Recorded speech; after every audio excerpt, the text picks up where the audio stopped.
You ask Tiger to solve. This deals with linear equations with one unknown. The final result is x equals 6/5. Let's solve it step by step. Simplify the expression. Group like terms. Simplify the arithmetic. Group all constants on the right side of the equation. Add 12 to both sides. Simplify the arithmetic.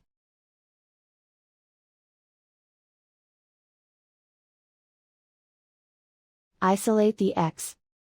Divide both sides by 10. Simplify the fraction. Find the greatest common factor of the numerator and denominator. Factor out and cancel the greatest common factor. And so the final result is x equals 6/5.